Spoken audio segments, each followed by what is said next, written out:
Hello, everyone. Welcome back to another episode of An Amber a Day, the Functional Nutrition Podcast.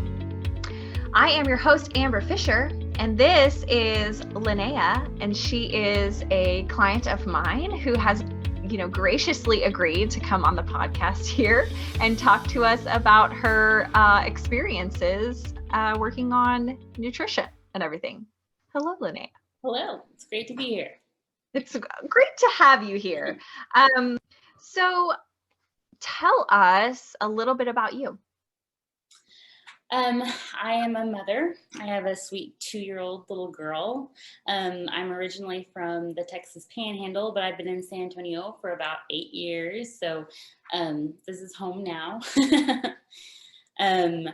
I just recently found out I had PCOS within the last year. In fact, I turned 30 last year, this time last year, actually. And so it's been quite the year, quite the journey. I've learned a whole lot this year. Fun year. So tell us about that, because obviously a lot of my listeners have PCOS, and that's kind of the thing that I talk about the most. So how did you know that something was wrong? How'd you get diagnosed? So I actually, about 4 years ago, my mom had said that she thought a lot of my symptoms matched PCOS. And so I had been to see my gynecologist, and I actually addressed these issues with her. I said, it seems like anytime I take anything, I just gain weight, and I had hair on my face, and there were a lot of symptoms that matched PCOS directly that I brought to her and said, I think I have PCOS. And her response at the time was, it's kind of hard to test for. If you do have it, then we'll put you on birth control, but there's not much you can do for it. So I wouldn't even worry about it. So at the time, this was before we had started trying for kids. We knew we wanted to, but at the time, I think I was kind of relieved to hear that, because I'm like, oh, well, there's nothing I can do about it anyway. So I just let it go. Like, ignorance is bliss, right? So I just let it go. And then we did start trying for kids. And my first pregnancy, I had a miscarriage at 11 weeks and 4 days. And no one knew why. Everything seemed to be tracking okay. And even my OB, she's like, well, it just happens. There's this statistic. They're like, well, it's 1 in 4. There's all these reasons it can happen, right? So even then, I don't think I really picked up on what was happening. But when we got pregnant again, she tested my hormone levels, and my progesterone was low. And so they wound up supplementing there. And I was able to have my daughter. And then after I had her, I feel like my hormones just never, there's a lot of, anybody that has a kid knows there's a lot of hormones involved with that, right? Like, your body's just changed, and with breastfeeding, and there's just a lot going on, right? But right around, I guess she was about 1.5 years, we started thinking about maybe trying again.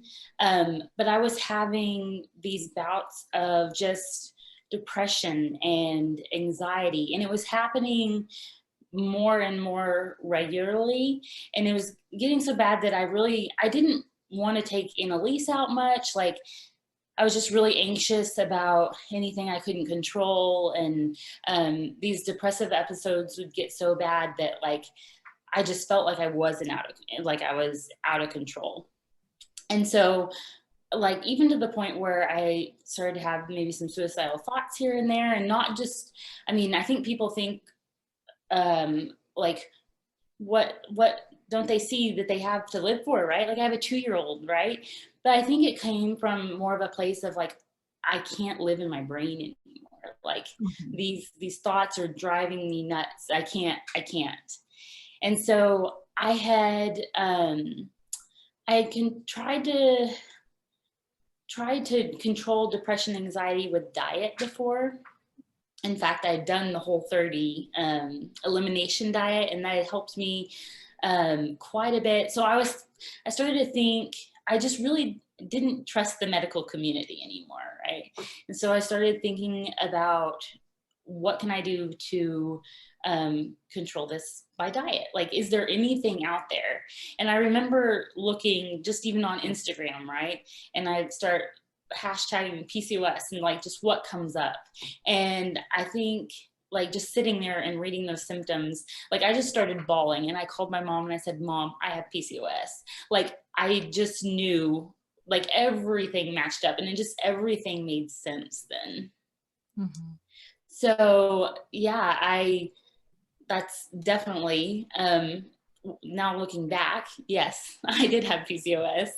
I just didn't understand what was happening in my body up to that point. So, but the interesting thing to me about treating this, and we've been working together for 5, almost 6 months, is that my depression and anxiety has completely disappeared. So that was completely an inflammatory response. So, Yeah.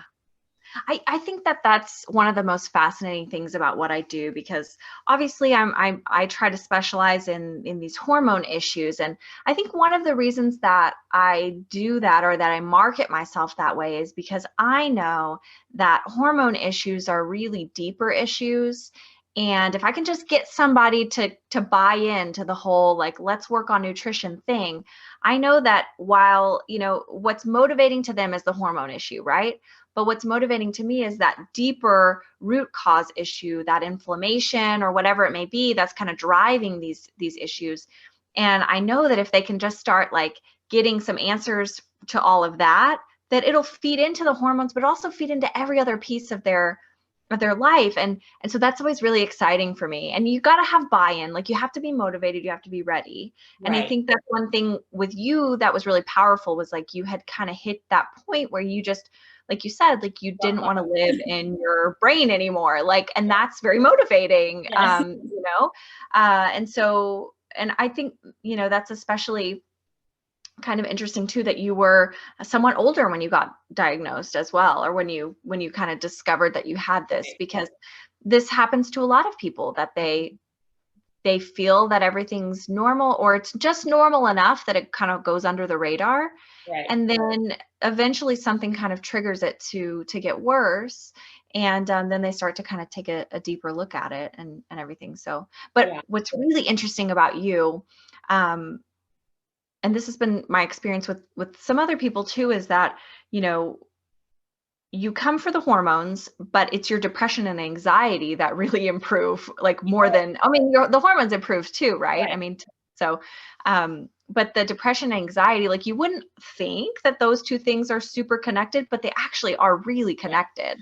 And like you said, like depression, especially depression, there's been a lot of research about that being, an inflammatory condition, and that people who have chronic inflammation often have, inflammation-based depression. And the way that we treat things in this country is so, well, over the world, I guess, and conventional medicine is just so separate. We just separate everything out to the point where we lose this understanding of the deeper connection between these things. And, I think what connects us more than anything is the food that we eat, because that's the fuel for the entire body, right? So to me, it doesn't make sense how it's not connected, but I can, at this point, like I remember how I used to think that way, like, okay, I have anxiety or I have depression. So like, Well, if you think about it, we don't even use the same doctors for depression and anxiety. Like I had been to see a psychiatrist when I was 21 for this, right? For depression and anxiety.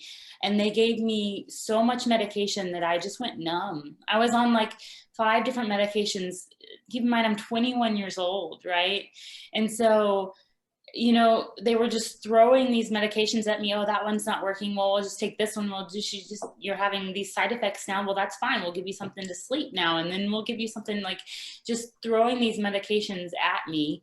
And my dad has depression. I watched him grow up with that. And so I think almost something that hindered me is I'm like, well, this is genetic. Dad has it. I have it too. That's it. Like, I think when we allow a diagnosis of something to just define us, like, then we feel helpless against that, right? So I just have depression. That's just it. I'm always going to have depression. There's nothing I can do about it.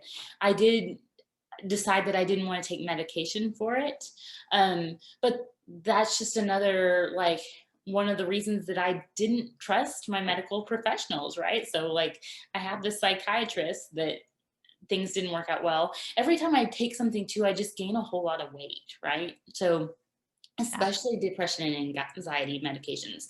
And I'm realizing now that's because I didn't have a healthy gut.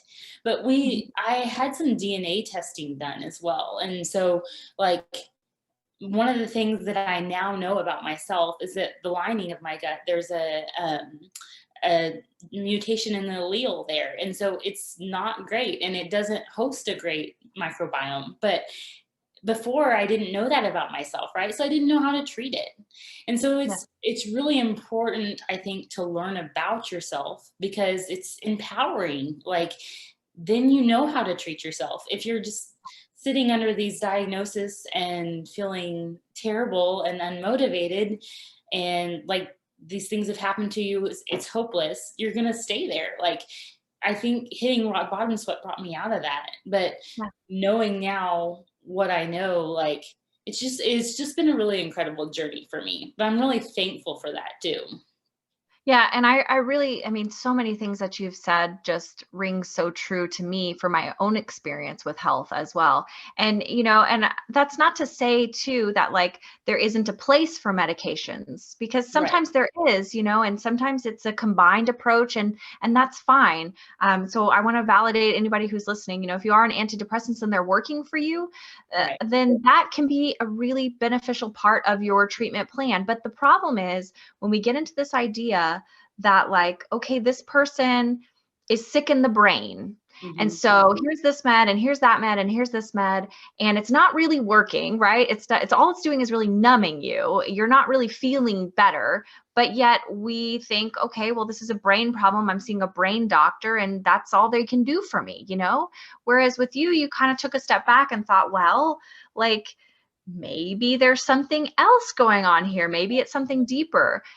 Depression and anxiety are complicated issues, and there's a lot that goes into it that does need to be addressed on the therapy route, cognitive behavioral therapy, things like that. If there's like traumas and things contributing, but there's also a biological side to it that I don't think we talk about enough. It's just so tempting to run this like gerbil wheel, hamster wheel. That's what I'm looking for. Hamster wheel of like therapy, and not look at what you're eating and how what you're eating can play into your mood. I mean, and there's some fabulous books about that over the last, several years, because this is newer, newer science, I guess. And so it's not maybe common knowledge. That doesn't mean it's not true, and you are the advocate for yourself. And so you sometimes have to take matters into your own hands by seeking out alternative viewpoints or seeking out second opinions. One thing that makes me sad is when people kind of come in and they tell me, well, I was told this. And so, like, I guess that's just how it is. And I'm like, no, like if you're told something and it doesn't sit right with you, it's okay to get a second opinion. I mean, we do have to, we trust our healthcare providers and their knowledge and their training, but also they're just people too. Like, they can make mistakes, and it's okay to advocate for yourself and to seek another opinion. And it's okay to form a team too. It doesn't all have to be your general practitioner, prescribing you this thing or that thing. Like, you can have a nutritionist on your team. You can have a chiropractor, and you can have these other acupuncturists and these other people that, have evidence-based modalities to help you as well. So yeah. And also the genetics thing is just like so beyond like frustrating for me, because we know that genetics are not this thing, this static thing that it's like, okay, my dad had high cholesterol, and so I'm going to have high cholesterol. It's like, well, okay, you might inherit the predisposition towards high cholesterol if your environment turns on that predisposition. Right. And it just so happens that in family units, we often have a very similar environment. And so when people say like, oh, well, my parents all have diabetes and that's why I have diabetes because it's genetic, it's like, no, there's a genetic component to your diabetes, but it doesn't mean that you're doomed. There's nothing about genetics that says that you're doomed. Yes. I mean, maybe in certain circumstances, but so much of it is dependent on environment. Yes. That's called epigenetics, Yes. So there's some good books about that too. One of the ways that makes the most sense to me that I'd read is that it's like your DNA is like a deck of cards, right? So yes, you get all these genes, but you get to pick which ones played, right? So you get to pick that by your diet and by your lifestyle. Like if you're doing things to counteract, if you're eating correctly and you're active, and like those genes don't have to define you, right? So you can not play that card, so to speak. But I think too, before I knew about PCOS and almost in with the depression, I know this is really common with PCOS, but is eating disorders, right? So I feel like I didn't understand insulin resistance, and I didn't understand why I was craving carbs, or why I would sit down and eat a whole lot of stuff to like comfort myself, but there was a lot of guilt and shame around that too, right? So there's guilt around it, there's shame. You almost want to like hide behind it, right? You don't want anybody to know that you just ate all this, but understanding now, like that wasn't just my own weakness, like it's not something I have to be ashamed of. Like there's a scientific reason, like insulin resistance is why your body's craving this. Like that's freeing too, like there's a way to work away from that. But with anybody's like struggling with depression and shame, and like it is easy, it was hard for me to bring myself out of even those like comfort cycles, right? But I think that's one of the reasons it's like you have the most success if you've maybe hit bottom, is because you're so desperate to bring yourself out of those comfort cycles, right? Like it would be really easy for me to comfort myself with food, but that was just contributing to the disease and I just didn't understand it, but I do now. Like I know if I'm feeling down to find something that has nothing to do with food, because if I eat food to fill that void, I'm just going to feel worse, right? Like food's medicine, it can help me, but it can also hurt me if I consume it wrong. Yeah, and I think the temptation with PCOS, like you said, is to move towards a disordered eating on one end of the spectrum or the other. Like there is that original tendency to overeat and to overindulge in like fatty foods and high carb foods. Like, and this is not like, I mean, this is research based. That this is something that we're more, we struggle with more, we tend to do more.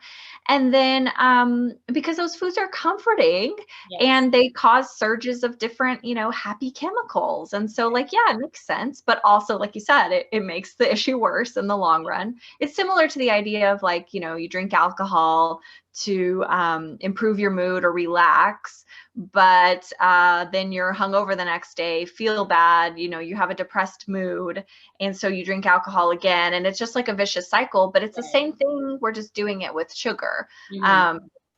And on the same token, so then the temptation is with PCOS to be like, okay, well, these foods are bad for me, and so I'm going to pendulum swing the complete other direction and only eat foods that are good for me. So I'm not going to touch carbs, at all.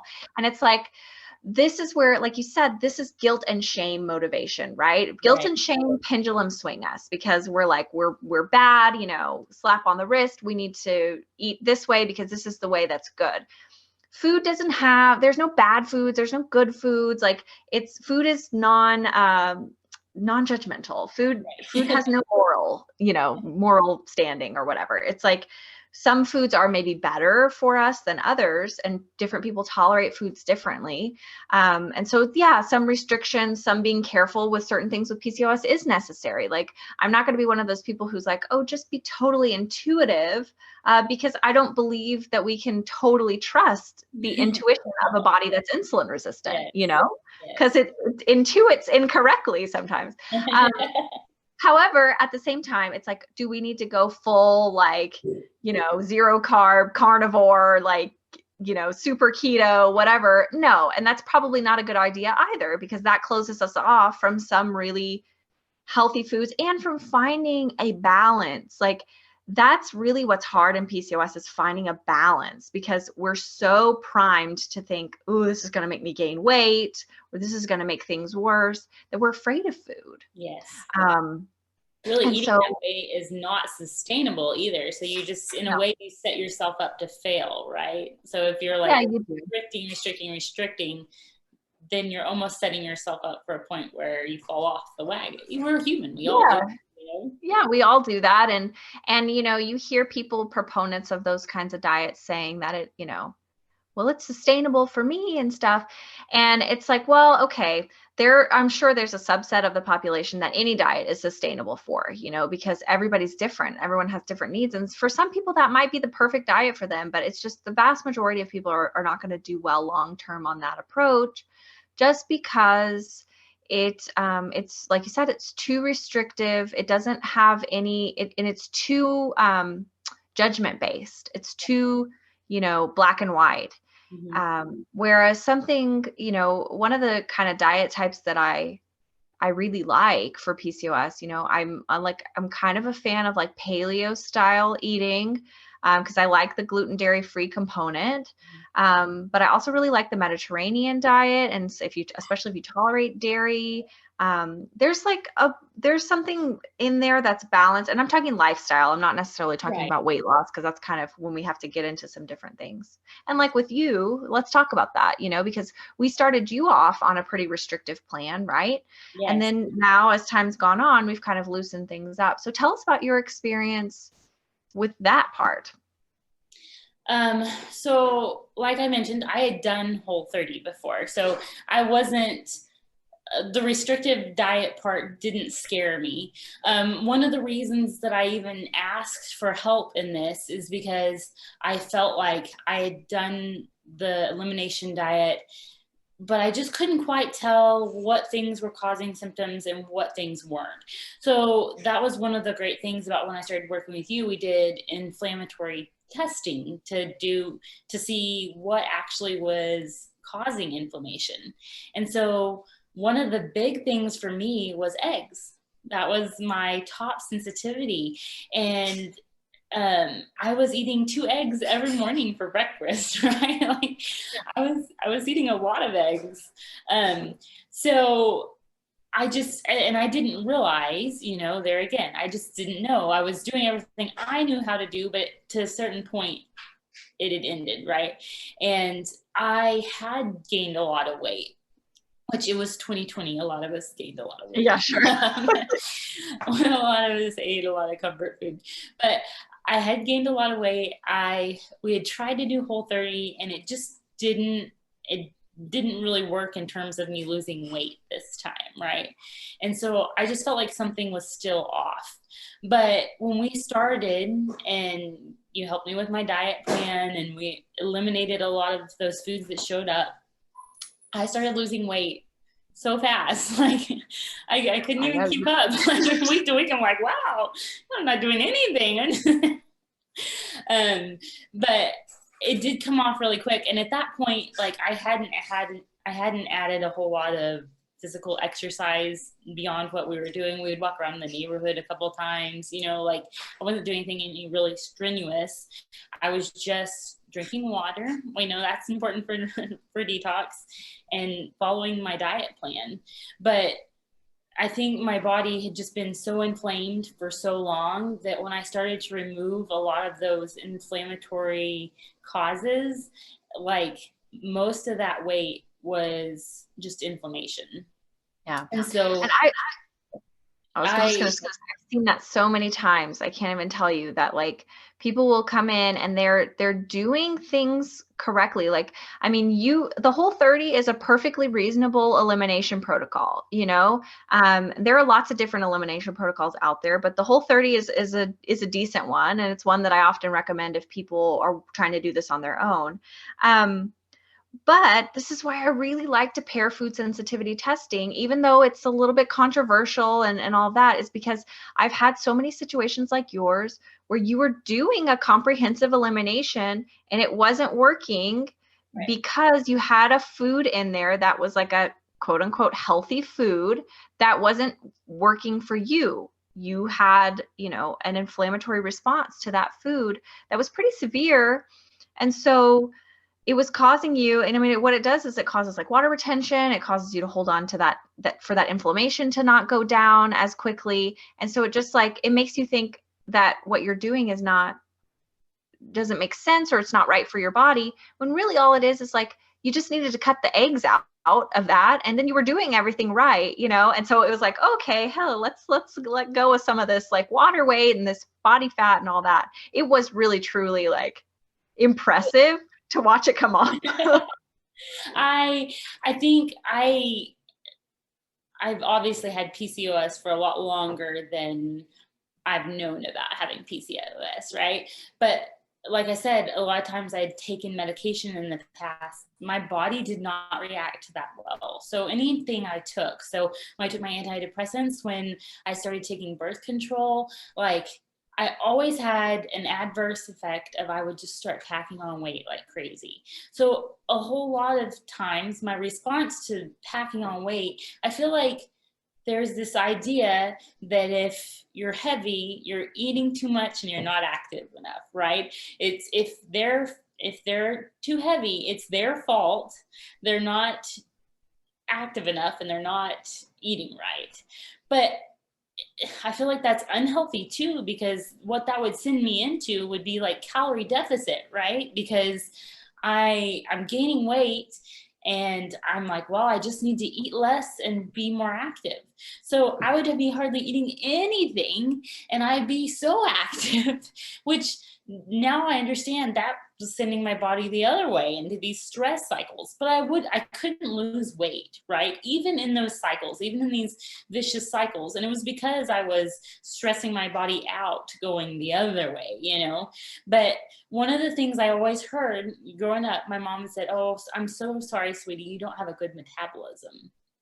And I just believe that about myself, right? Like, I just don't have a good metabolism. It's not my fault. I'm doomed, here again, to be heavy all my life. It doesn't matter how much I try. I'm just going to be this weight. And looking back, I'm like, well, what is metabolism? What does that mean? Like, what does that mean when someone says your metabolism doesn't work well? And now I'm realizing, like, the processes that make up a metabolism, yes, some of the things are not ideal, but there's nothing that I can't help along, right? So to not believe that about myself either. I just have a bad metabolism. And to be at this weight now it just blows my mind, because I think I'd settled at the place that I was always going to be heavy, like that was just me.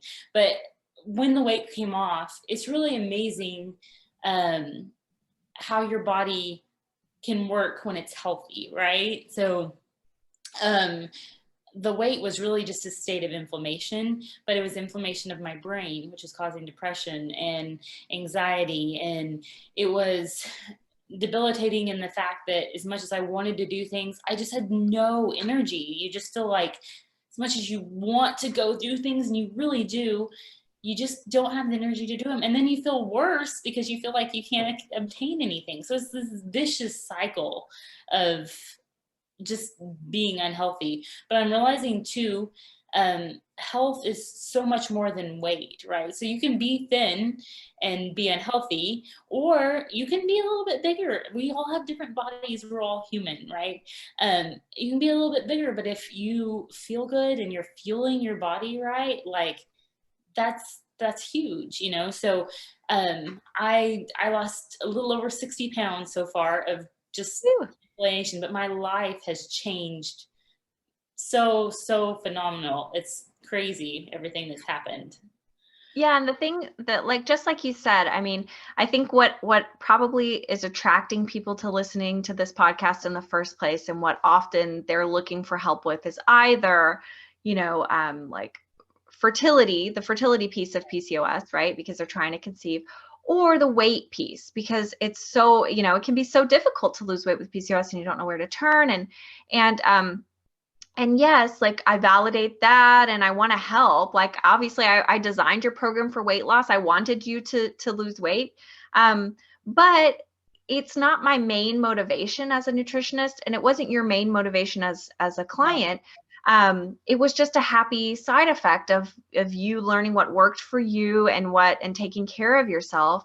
And I think it was really cool to kind of watch it come off, though, too, because it's like you said, I see this idea all the time that, like, with PCOS, you're kind of doomed to be like slightly overweight or very overweight. I mean, I even see people in the media, like, basically using their PCOS as their excuse for why they're obese.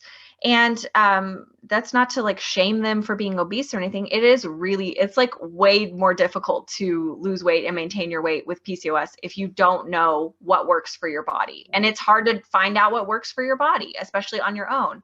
But you're never doomed. Like, you're not doomed. It's not a life sentence of extra weight. And I think I can safely say that at this point, because I have helped so many people to lose weight with PCOS now that I don't worry about it anymore. I don't worry, like, oh no, are we going to be able to get weight off of them? Are they going to be upset? Because I, don't want to make a promise that I can't keep. It's just something that it's like, I know now that because PCOS is this metabolic issue, if we can just help re-coordinate that metabolism to where your body is just functioning better, where you're healthier, your cells are healthier, then it wants to let go of that extra weight. Right. Like, and you're a perfect example of that, because losing 60 pounds in like 6 months, that's a lot of weight. And you're not eating like a super low calorie diet or anything like that, right? Like, you're eating quite a bit of food, but it's all allergen free, really healthy. And we've also we've done, like, we've reintroduced some foods back into your diet at this point, haven't we? Yeah. So it's not like, the other thing is, it's not like you have to be, completely, like, staying away from all of the good things in life forever to be that way. I think that's a misconception as well. It's like, oh, okay, well, maybe I can lose weight with PCOS, but I have to be on Whole30 forever. Right. That's not true either. Like, you can have a balance of eating foods from every food group and stuff like that, as long as your body, as long as we can get your body to where it's tolerating things, which is another story, right? Right. Well, I just didn't realize how unhealthy my gut was, or that was a problem. But like you said, when I came to you, it was not for weight loss at all. Like, I had already accepted the fact that I was heavy and that I was going to be heavy. I came to you because we wanted to have another baby. And I realized that until I got my hormones right, like, that wasn't going to happen. Right.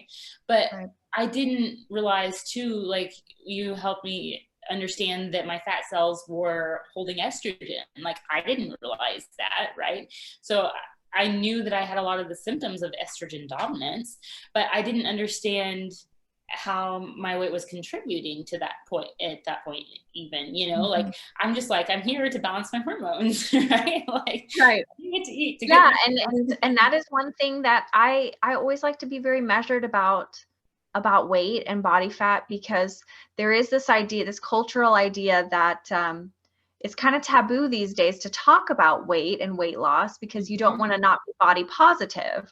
But then there is a reality to extra body fat that can be negative. And of course, everyone's different. And I do think that, like, the healthy range is probably wider than what we kind of maybe think it is. But that said, like you said, I mean, body fat secretes its own estrogens. Like, it also, if you have excess body fat, it causes a localized inflammation, which the bigger that problem gets, becomes systemic. And so body fat can contribute to insulin resistance. It can contribute to chronic inflammation. So that's where it can get to be a vicious cycle. And I think a lot of people get stuck or trapped in that cycle where their PCOS symptoms are making it tougher for them to lose weight. And then it's you know, it's the other way around too. Like it's tougher to lose weight because they have PCOS symptoms. So it's like, oh, how do I get out of this? You know, Right. Sometimes what you have to do to get out of it is really figure out what's causing inflammation right now. And all that. So, so yeah, I feel like we successfully did that, which is always a win, right? And it's been so fun to just like coach you through the process and just be, because I don't consider like, I mean, yes, like I'm proud of the work that I do. And I know that I bring something to the table with you as well, but you're the one who did all the hard work. Like I just kind of told you what to do, but you actually did it. And, and that's maybe the difference between you and other people out there, and potentially other people that I've helped before, is that you were really ready for the changes. And there's a lot that goes into that. There's a lot that goes into like getting your mind and your heart ready for these changes, and for the possibility that you might live a different life than the one that you had resigned yourself to. Yeah. And believe it or not, that can be really scary for people, you know. Like I've dealt with this before in the past where weight loss in particular can be very scary for people because they're used to their body being a certain way, and they're used to the perception of their body being a certain way. And it's very confusing and scary to think about, what's my life going to be like when I no longer look like this? Like what's going to change and what's maybe not going to change, you know?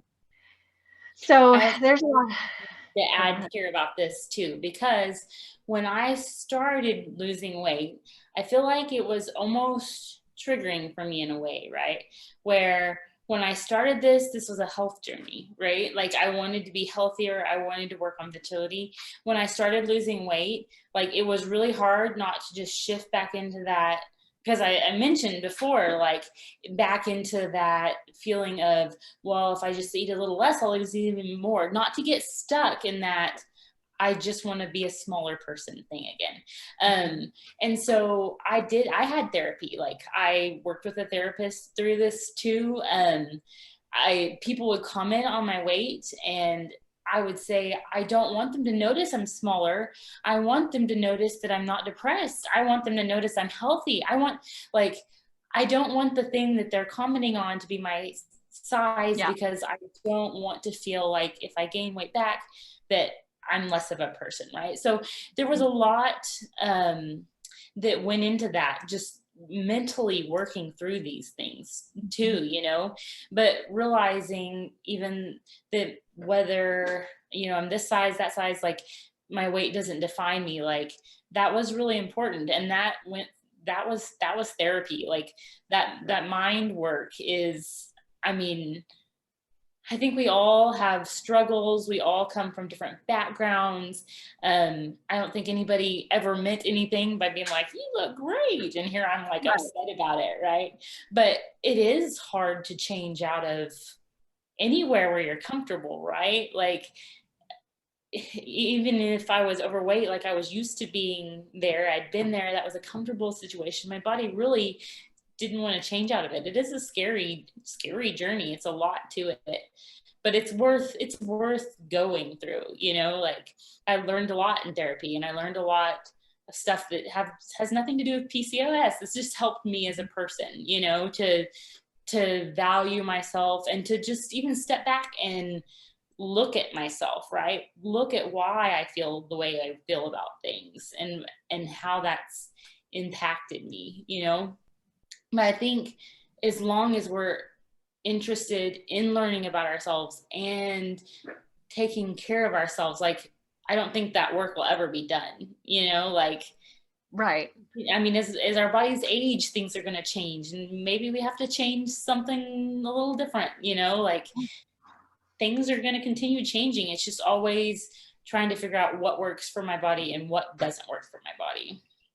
Yeah, I think that's absolutely true. And that's something that I harp on a lot in when I write and when I try to communicate put myself out there as a person on social media, because when you look at me, I feel like if you don't know anything about my background or my history, and I've thought this too about other nutritionists, right, or dietitians, it's like you just assume that like I have never had an issue with weight or health. Like I probably am just a nutritionist, so I can like judge other people about their diet or tell them that they need to lose weight or whatever. You just have a lot of misconceptions about Right. people who work in nutrition.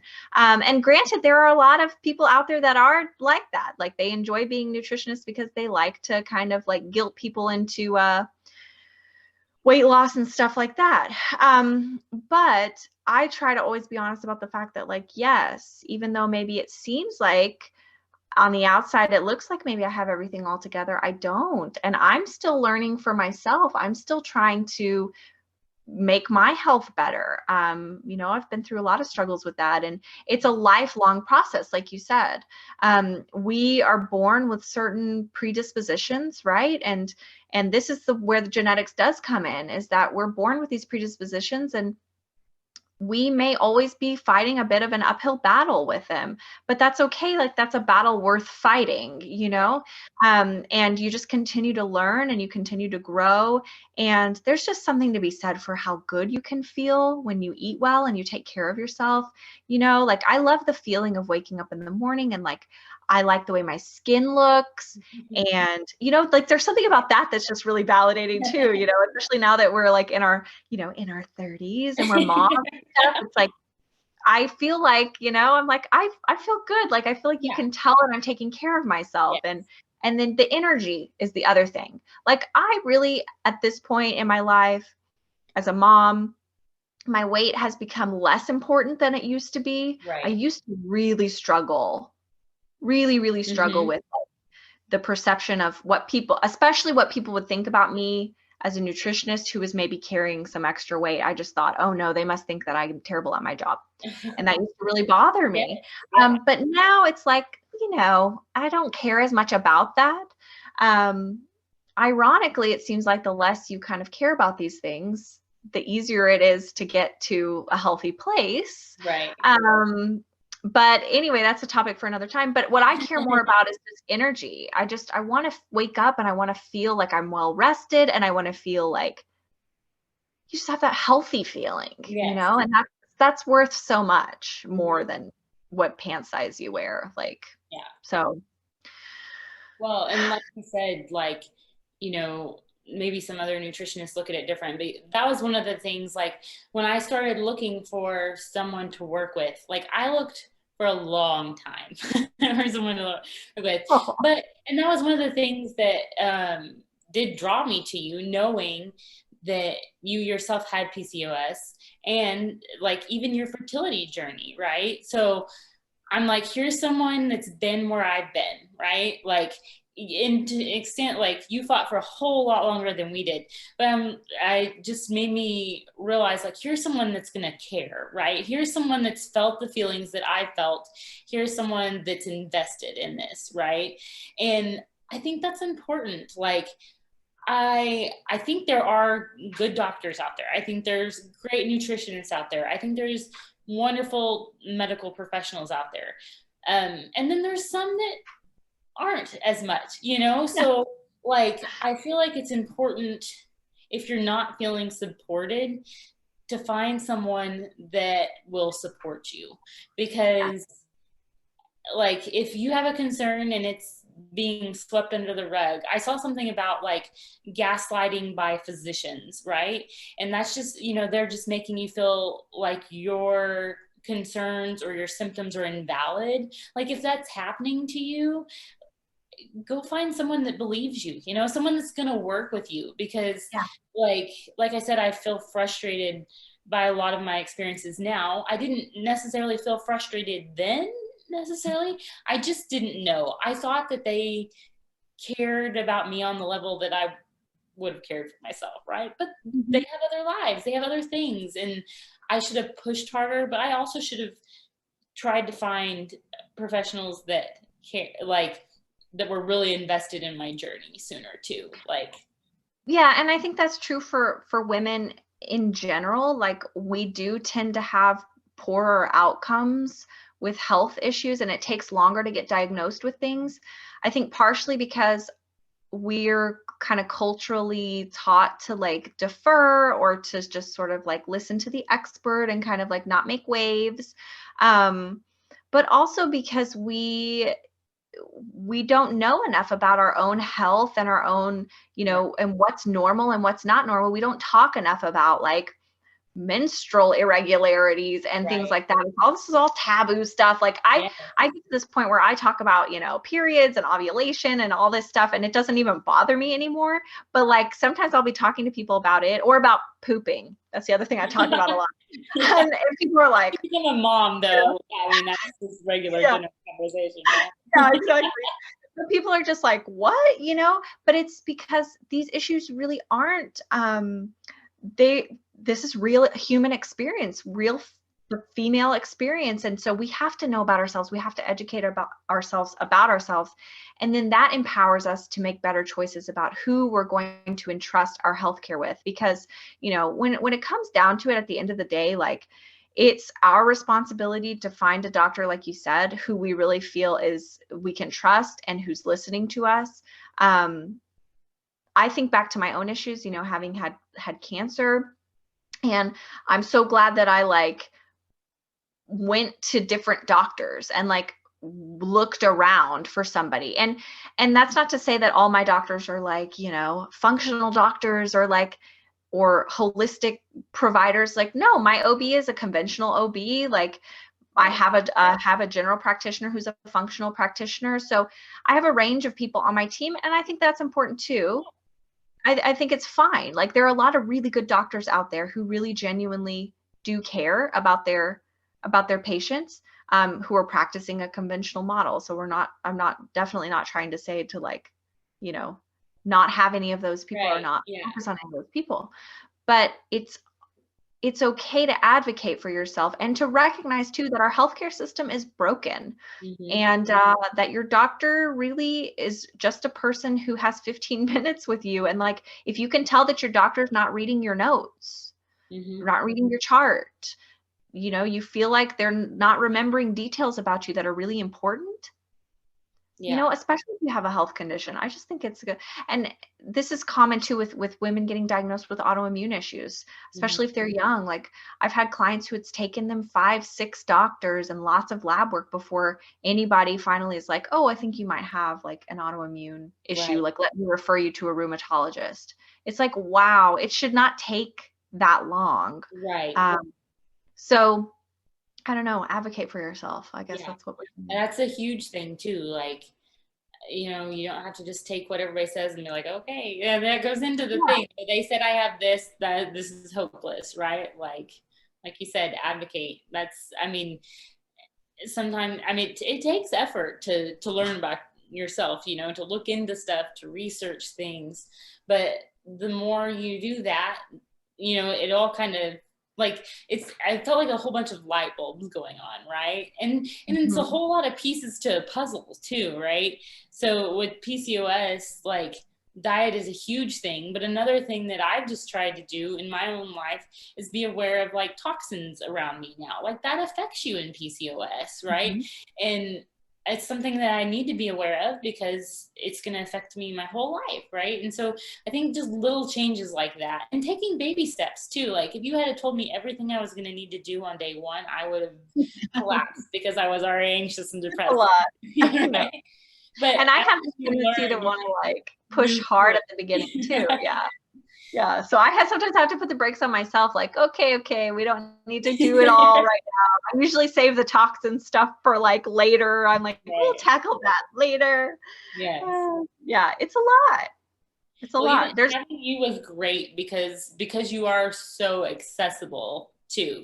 Like, I didn't feel like if I had a concern that I had to wait, another 3 months to see my doctor again. Like, because I could just ask you, what do you think about this? Like that, I can be a overthinker, right? And get in my head about things. And so it did really help. But there again, I think it just comes to finding the right person to help you through your journey. I think so too. And that's the benefit, of working, I think, with a nutritionist, is especially a credentialed nutritionist, because there's a lot of confusion about all that. So you're looking for, just to let everyone know, if you want this kind of medical help, you're looking for a registered dietitian or a certified nutrition specialist. Those are really the only two kind of credentials that are qualified to do that work. And the reason that that's beneficial to have those types of people on your team is that you can, you can get help with your medical issue with them, within the scope of nutrition, but they also have that health coaching aspect. So like, I'm a healthcare provider who helps people with PCOS to address their diet and lifestyle, but I'm also not going to send you with the plan and see you 3 months from now and just see how you did with it. Like, you can also message me in between, and I provide that coaching piece too. So I really think, and that's the main reason that I decided, instead of going to med school, to go to nutrition school, because I feel like that is just the coolest part. It's like, I get to coach you through these changes and be a guide through these changes, but also I get to cover that piece of helping you with your actual issue, and as much as diet can do that. So I love the combo of that. But no one who's listening to this has to work with me specifically. There are a lot of nutritionists out there, and so you just have to kind of look around for the right person for you, and do a lot of research on it. But yeah, I think educating yourself about your own health condition is important too. Anyone can go on PubMed, or Google Scholar, and you can look up research studies. Yes, it's helpful to have a master's or higher level education, because you're taught how to read research, and there's some research is good and some research is not so good. But I don't think that precludes you from being able to look things up and kind of get questions to ask, if you don't look at the actual studies and you're just reading blogs, then you may not know what to ask, and you can print things out and take them in. I mean, yeah, don't be afraid to do that stuff. People should have to, I don't know. I think we should have to pay attention a little bit more to our clients, and listen to what they've learned about themselves too, and their lived experience of their issues. So yeah, just remembering everybody's different. My experience won't be like anybody else's. Same thing. I mean, there can be a lot of things that are similar, but a lot of things that are different too. So that's why it's important to advocate for yourself. Yeah, it definitely is. And that's also why it's really, really important to remember that, if you tried this or that diet and you feel like you failed at it, it's not that you're a failure. It's just that it probably just wasn't right for your body. And so that's it. If you can afford to work one-on-one with a professional nutritionist, I think you will have such a different experience. If you can't, you're gonna, have to do your research, but just keep trying things, give things time, but don't give up on the process, because it can take a long time before you find what really works for you. And to that end, I guess I should plug my PCOS group.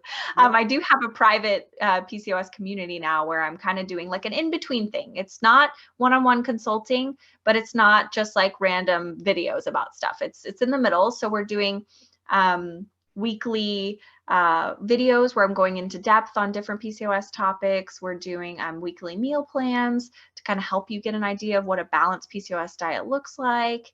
So yeah, so it's got a lot of stuff in there, and then some chances to win, consults with me and things. So the link to that will be below if you're interested in that. And I think the group is also getting first access to this as well. I'm probably going to upload this so they can see it. So, because I know they want to hear your experience, but yeah, I think I'm going to go ahead and close things up for today. But Linneya, thank you so much for being on It here. was good that, I talk your ear off on our sessions anyways. No, we always end up going long because we have such good conversations. But it's been a joy. It really has been a joy working with you. And we're not done yet, which is good because I'm not ready to lose you yet. So that's great. So we'll keep going. And thank you for being on the podcast. Those of you who are listening, if you have questions, you can email anamberadaypodcast@gmail.com. And all the other links to contact me are below. And I think that's it. So have a great day. Thank you so much. You too. Okay. Before you go, something new. You can now submit your questions for the podcast through our Google form, which makes it much more easy than having to email. The link is below in the show notes. If you haven't yet and you've been enjoying the podcast, please take a second and leave a review for us on Apple Podcasts. It helps me more than you can possibly know, and I appreciate every single one of your reviews. Have a wonderful day.